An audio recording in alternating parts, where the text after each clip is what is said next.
Vamos, homem. Deixa a garota.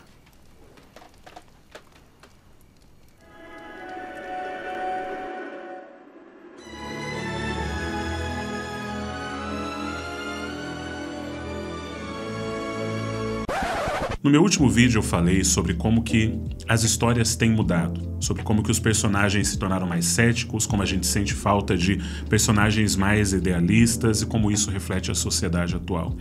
Nesse vídeo eu quero falar especificamente sobre masculinidade. Quando eu falo essa palavra eu sei que ela, para muita gente, já tem uma conotação negativa, já é símbolo de algo como tóxico, mas eu quero falar sobre como que ela tem sido representada no cinema, a mudança que aconteceu e os problemas que isso carrega também. Eu não sei se você percebeu uma mudança muito específica que a gente pode notar através de um detalhe.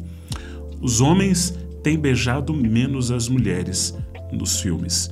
São as mulheres que estão tomando a iniciativa de beijar os homens em boa parte dos filmes. And you kiss me. Por que que isso está acontecendo e por que que Aragorn é o melhor exemplo de masculinidade da história do cinema?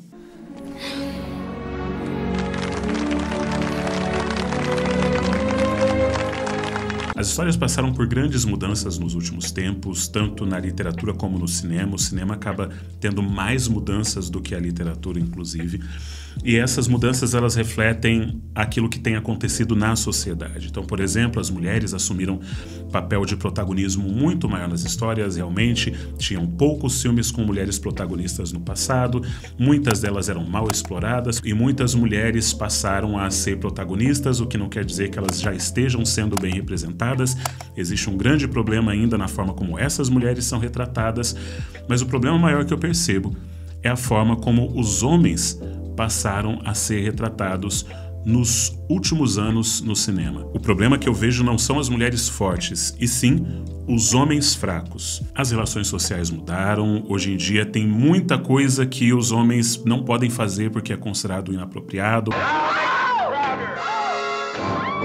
Então, os homens têm que tomar cuidado para não tomarem uma iniciativa muito ousada, porque isso pode acabar sendo interpretado como assédio e por isso as mulheres estão tomando mais a iniciativa nos últimos anos. Mas algumas das cenas mais bonitas do cinema são de beijo, porque no cinema o beijo sempre foi um símbolo mais forte de amor e romance do que o próprio sexo. A cena de Volta para o Futuro, onde George precisa beijar Lorraine, é fundamental para sua evolução como homem e para a solução do paradoxo temporal que é criado por Marty. Lorraine é representada como uma mulher forte, que toma iniciativa em diversos momentos, mas ela quer ser conquistada, ela quer que alguém se esforce por ela quer que alguém demonstre que realmente está disposto a pagar o preço para estar com ela. Por isso a cena mais importante não é quando o George dá um murro merecido em Biff por ele estar assediando a Lorraine. Não é ali que o paradoxo temporal é resolvido. É apenas quando o George toma coragem e beija a Lorraine que Marty finalmente pode voltar para casa em segurança.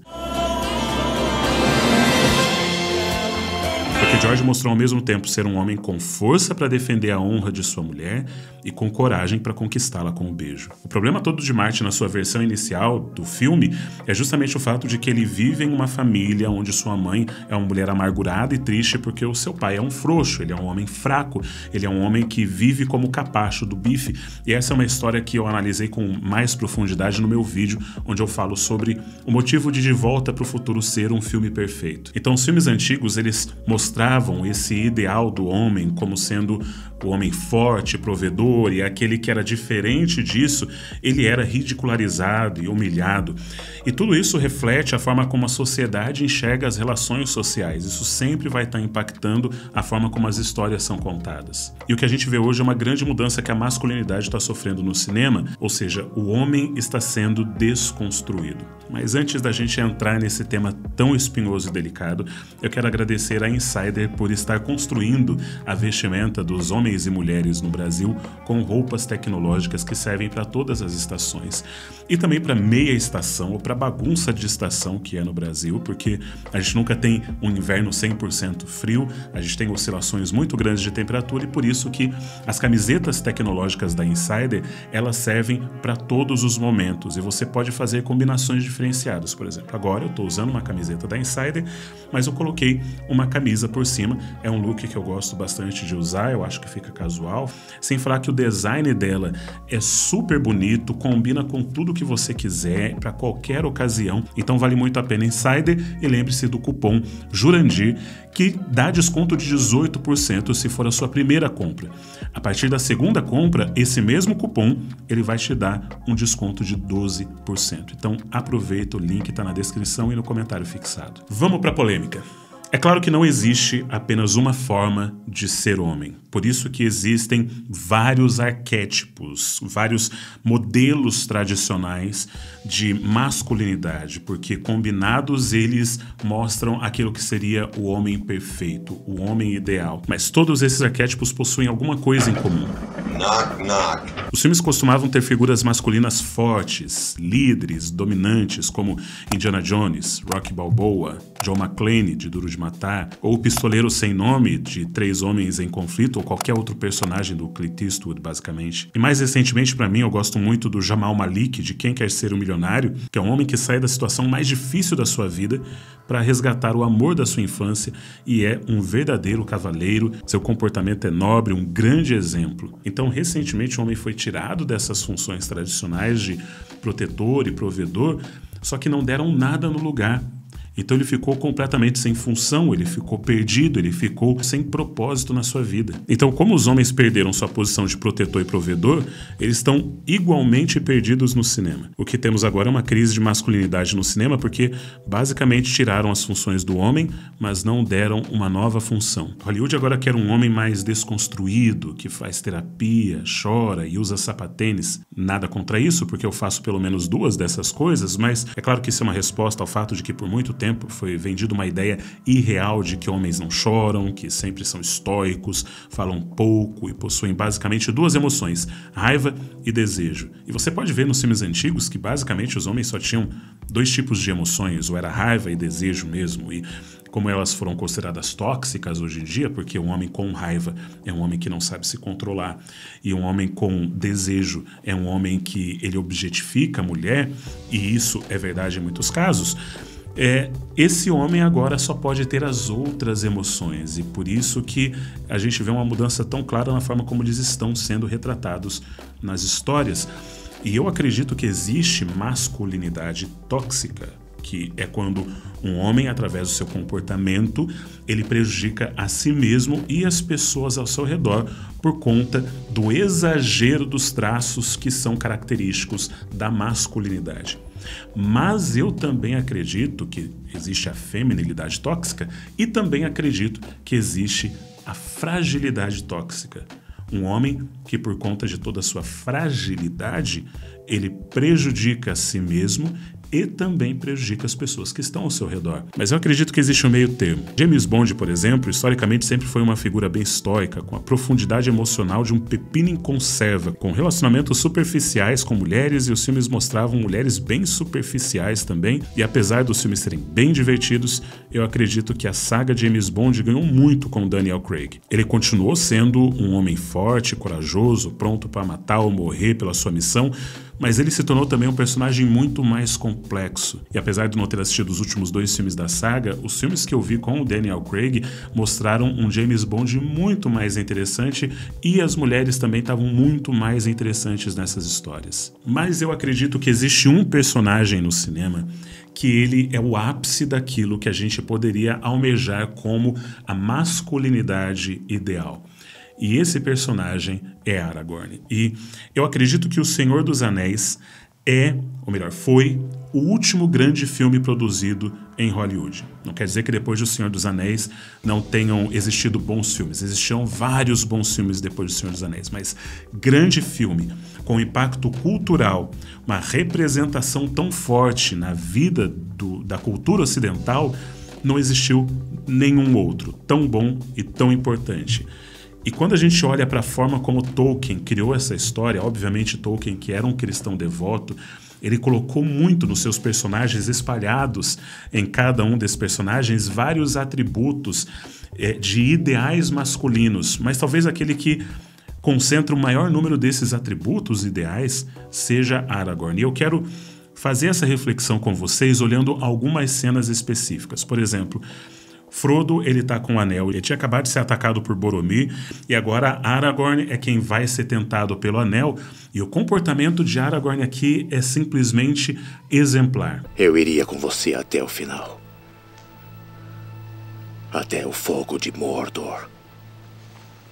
Apesar de pertencer a uma linhagem real, Aragorn não busca poder pelo medo de ser corrompido por ele. Por isso ele passa anos como andarilho, sendo conhecido apenas como Passo Largo, defendendo as terras do norte, incluindo o Condado. É um dos guardiões. Eles são muito perigosos, andam pelas florestas. Nunca soube seu nome verdadeiro, mas por aqui é conhecido como Passo Largo. Aragorn, ele apresenta todos os elementos para ser o protagonista dessa história. Faria todo sentido que ele fosse o personagem principal, e não faz nenhum sentido que Frodo seja o personagem principal.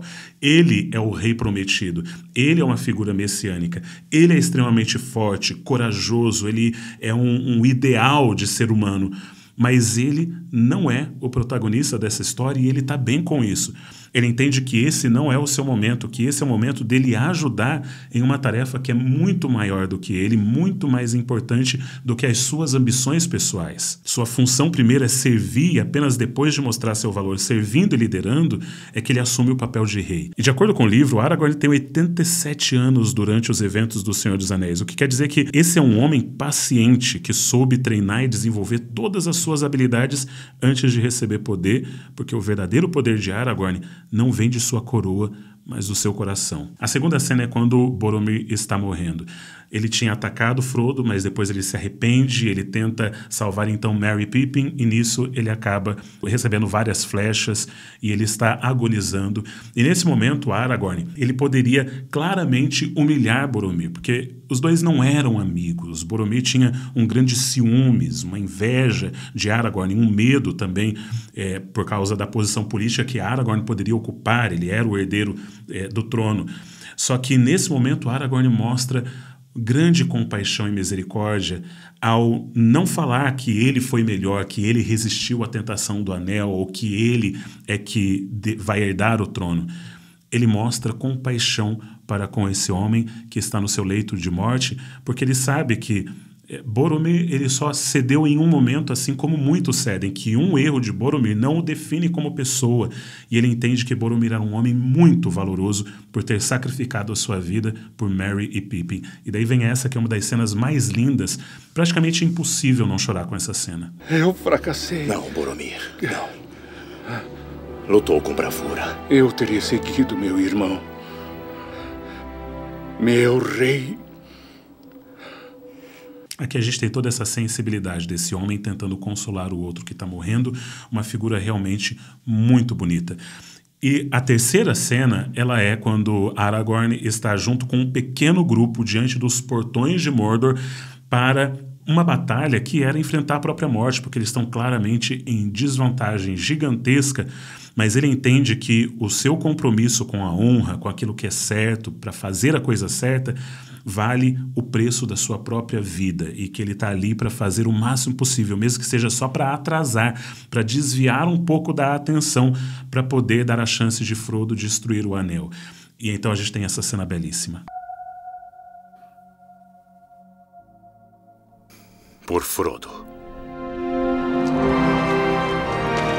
Quando a gente pensa em figuras de reis, e eu comparo, por exemplo, com o rei Davi, que foi um cara que acabou cedendo à tentação, traindo e mandando matar o marido da sua amante, Aragorn se coloca num pedestal muito acima. É claro, Davi existiu, Aragorn é fruto da imaginação, então a nossa imaginação consegue criar personagens muito mais perfeitos do que a vida real nos apresenta, mas eles existem justamente como referencial daquilo que nós deveríamos ser e para onde nós deveríamos apontar. Diante do anel, Aragorn mostra força. Diante do erro de Boromir, ele mostra misericórdia. Diante do mal, ele mostra coragem. Diante do amor, ele mostra paciência. Diante da honra pessoal, ele estende a honra aos outros. Talvez uma das cenas mais bonitas do filme, quando Aragorn é coroado. Esse é o momento de ele receber as honras, de ele finalmente receber o trono que era por direito seu. Mas ele percebe que ele precisa honrar aqueles pequenos companheiros que travaram uma luta muito maior do que a dele, porque ele já era um homem corajoso. Aqueles pequenos tiveram que fazer um esforço muito grande para conseguir enfrentar todos os desafios e medos que estavam diante deles naquela terra escura, sombria. E então, nesse momento, ele os honra. No momento de maior honra para ele honra aqueles pequenos hobbits. Meus amigos, não devem se curvar. Esse é um homem capaz de decapitar orques, mas também pode compor poesia e cantar e ser sensível ao sofrimento alheio.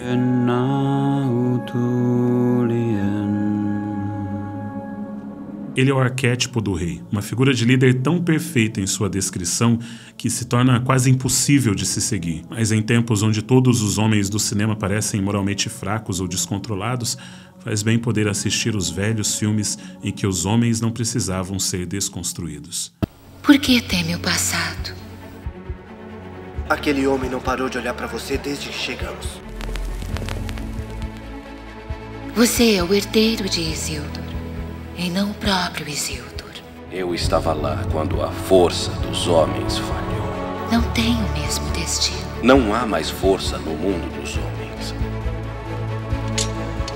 Existe um homem que pode uni-los. O mesmo sangue corre nas minhas veias. Há muito tempo ele se afastou daquele caminho. A mesma fraqueza. Já me falaram desse tal de Aragorn, filho de Arathorn. Esse não é o mero guardião. Ele é Aragorn, herdeiro do trono de Gondor. Você enfrentará o mesmo mal, e você o derrotará. Você lhe deve obediência. Você é um dos Dúnedain. Um descendente de Númenor, abençoado com vida longa. Sua vida toda tem se escondido nas sombras, com medo de quem é e do que você é. Se Aragorn sobreviver a esta guerra, continuarão separados. Foi apenas um sonho, Arwen. Seja pela espada ou pelo lento passar do tempo, Aragorn irá morrer. A sombra está sobre nós, Aragorn. O fim chegou. Não será nosso fim, mas sim o dele. Eles lutam ao seu lado porque não se separariam do Senhor. Então devo morrer por um deles. Porque eles o amam. Não lhe foi dada autoridade para negar o retorno do rei. Os homens estão dizendo que não sobreviveremos até amanhã. Por que se prende a este lugar quando não há esperança? Dizem que não há esperança. Ainda há esperança. Sempre há esperança. Eu não sei qual força está em meu sangue, mas eu juro que não deixarei que a Cidade Branca caia. Eu jurei que o protegeria. Pode me proteger de si mesmo. E nem o nosso povo cair. Eu iria com você até o final. Até o fogo de Mordor. A batalha pela Terra-média está para começar. Os homens encontraram seu capitão. Você nos deu esperança. Vocês são poucos, Aragorn. Você precisa de mais homens. Não há mais. Há aqueles que moram na montanha. Eu o intimo a cumprir seu juramento. Sugere que eu chame para lutar. Não acreditam em nada. Não respondem a ninguém. Somente o rei de Gondor pode mandar em mim. Eles irão responder ao rei de Gondor. Poderá vir um dia em que a coragem dos homens termine, quando desertarmos nossos amigos e trairmos os laços de amizade. Mas este dia não é hoje. Eu terei seguido meu irmão. Uma hora de lobos e escudos despedaçados. Meu capitão. Quando a era dos homens for destruída. Meu rei. Venham comigo. Mas este dia não é hoje.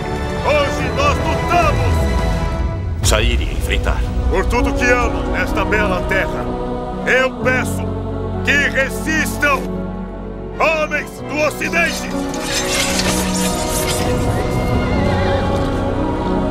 Que seja esta a hora em que colocamos nossas espadas juntas.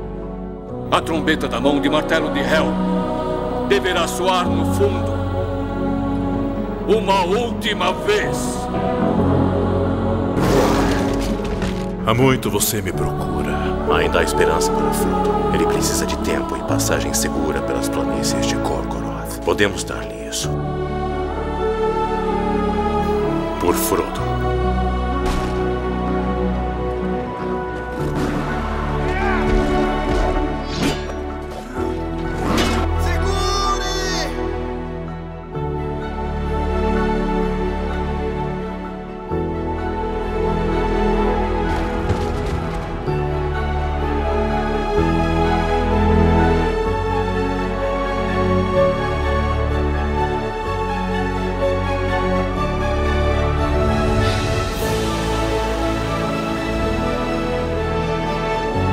Meus amigos, não devem se curvar.